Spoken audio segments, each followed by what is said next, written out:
ज्या ज्या ठिकाणी मन जाय माझे, त्या त्या ठिकाणी निज रूप तुझे. मी ठेवितो मस्तक ज्या ठिकाणी, तेथे तुझे सद्गुरु पाय दोन्ही. जय जय श्री स्वामी समर्थ महाराज की जय. हाय, हॅलो, नमस्कार. श्री स्वामी समर्थ. स्वामी सेवा करणे माझे परम भाग्य. आणि स्वामी स्वतः निवडतात की कोण माझा सेवेकरी होईल. स्वामींना स्मरून हा माझा पहिला व्हिडिओ जो की मी अपलोड करत आहे की स्वामी सेवेमध्ये मी कशी आले.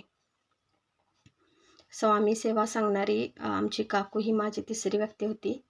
2 व्यक्तींकडे मी अजिबात लक्ष दिलं नाही, कारण मला स्वामी सेवा म्हणजे खूप काही वाटत होतं.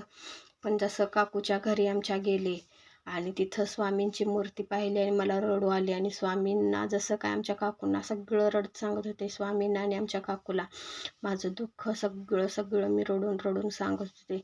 त्यावेळेस मला वाटलं की आपण ही स्वामी सेवा करून बघावी. आणि आमच्या काकूने त्यावेळेस मला फक्त सांगितलं की दत्त महाराजांचा पाठीमागं फोटो असेल आणि स्वामी असतील, असा फोटो तू घेऊन जा घरी आणि घरी घेऊन जाऊन स्थापन कर आणि त्यांची पूजा कर. आणि 1 महिन्यामध्ये तू रिझल्ट बघ. तुला जर रिझल्ट जर काही आला, तुला जर चांगलं वाटलं तर तू फोटो पूजन किंवा तू नदीला विसर्जन कर म्हणून असं मला आमच्या काकूने सांगितलं होतं. त्याप्रमाणेच मी केलं. जाऊन महालक्ष्मी मंदिरात जाऊन फोटो घेऊन आले स्वामींचा, दत्त महाराजांचा, आणि त्यांची मी सेवा करू लागले. पण सेवा करत असतानाच मला खूप काही अनुभव आले. अंबाबाईच्या मंदिरामध्ये जाऊन मी स्वामींचा आणि दत्त महाराजांचा फोटो घेऊन आले. पण तोच का स्वामी परीक्षा बघतात, स्वामी सेवेमध्ये आल्यावर स्वामी परीक्षा बघतात, हे काही खोटं नाही. कारण तो अनुभव मी स्वतः जवळून घेतलेला आहे. स्वामी सेवा करत असताना ज्यावेळेस मी फोटो आणला त्याच्या दुसऱ्या दिवशीच माझ्या मुलग्याचा ॲक्सिडेंट झाला. दोन्ही पायांचं त्याचे ऑपरेशन करण्यात आलं आणि खूप मी डिप्रेशनमध्ये वगैरे होते. आणि स्वामी सेवा करत असताना तो फोटो जो मी आणला होता तसाच तिजोरीत ठेवला. आणि तो जोपर्यंत माझा, स्वामींना मी बोलले होते की जोपर्यंत माझा मुलगा सांगत नाही की फोटो पूज म्हणून, तोपर्यंत तुम्हाला मी पूजणार नाही, तोपर्यंत तुम्ही फोटो तिजोरीतच राहायचा, असं मी निर्धार केला. आणि तिथंच दवाखान्यामध्ये स्वामींना पण बोलले की 1.5 महिन्यामध्ये माझा मुलगा स्वतः चालत अक्कलकोटला यायला पाहिजे, मगच मी तुमच्या इथं अभिषेक घालेन, असं पण मी बोलले होते. आणि स्वामी कृपा झाली, माझा मुलगा चांगला झाला. 1.5 महिन्यानं त्याचं ऑपरेशन होऊन ऑपरेशन झालं दोन्ही पायांचं. आणि 1.5 महिन्यामध्ये त्याला डॉक्टरांनी चालायला सांगितलं.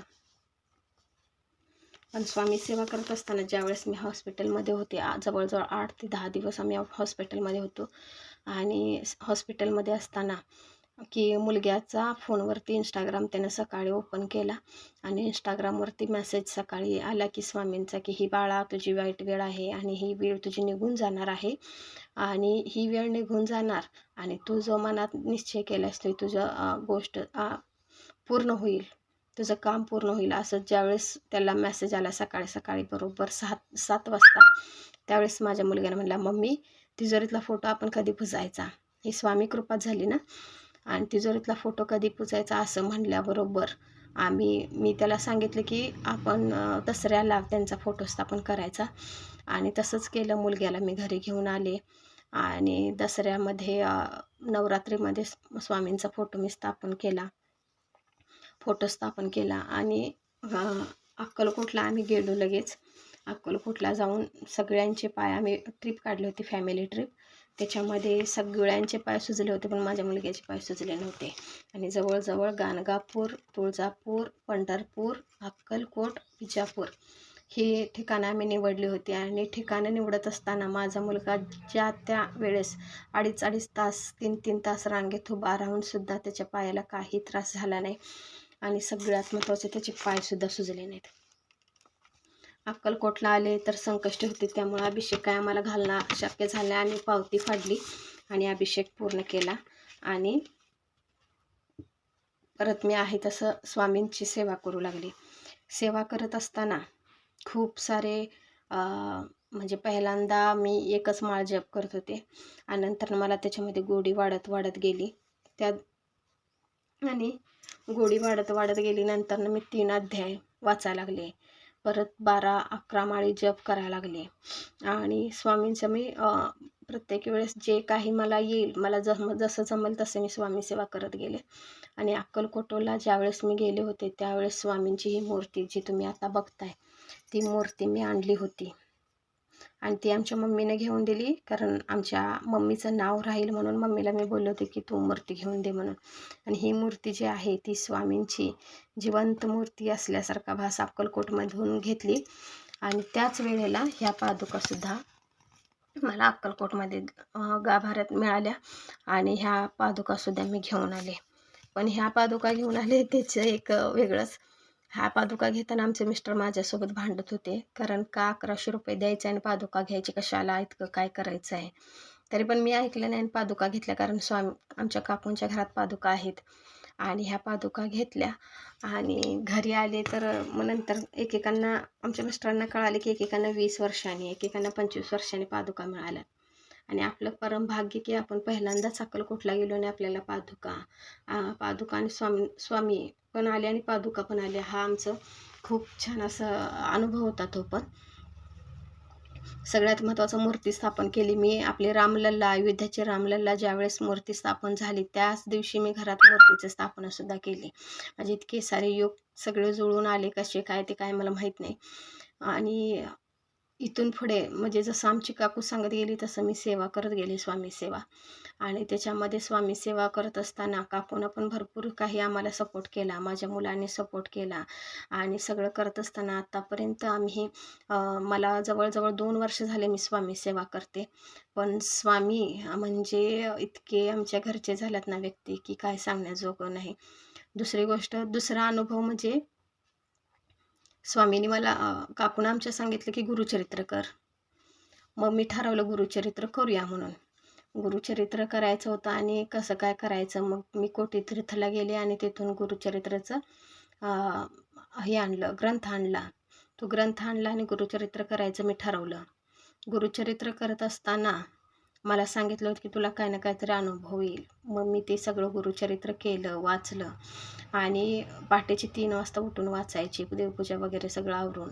आणि सगळ्यात महत्त्वाचं की गुरुचरित्र करत असताना माझं उद्यापन होतं.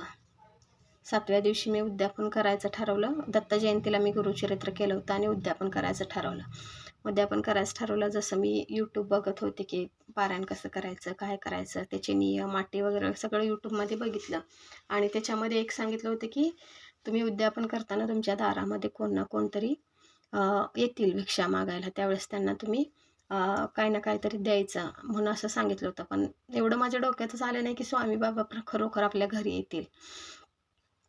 गुरुचरित्र केलं त्यावेळेस मी पोळ्या केल्या होत्या. जवळजवळ 30 लोकांचं जेवण केलं होतं उद्यापनला. आणि बरोबर 10:30 वाजता माझी आरती झाली. 10:30ला सगळे नैवेद्य वगैरे दाखवून झाले आणि बरोबर 10:30 वाजता आमच्या गावचे कुंभार भात मागायला बरोबर 10:30ला आमच्या दारात आले.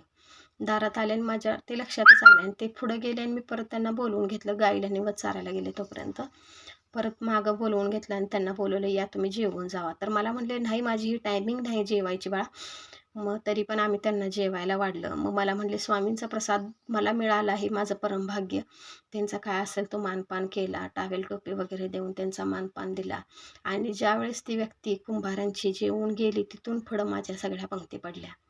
म्हणजे हा मला आलेला सगळ्यात मोठा स्वामींचा अनुभव की ग्रंथ वाचल्यानंतर स्वामी माझ्या घरला आले. आणि इतके मी खुश होते की म्हणजे दिवसभर माझ्या डोक्यातनं ते जातच नव्हतं. इतकं खुश म्हणजे स्वामी हे आहेत, हम गया नहीं हम जिंदा है याची प्रचिती स्वामी सारखे मला अनुभव करून देतात.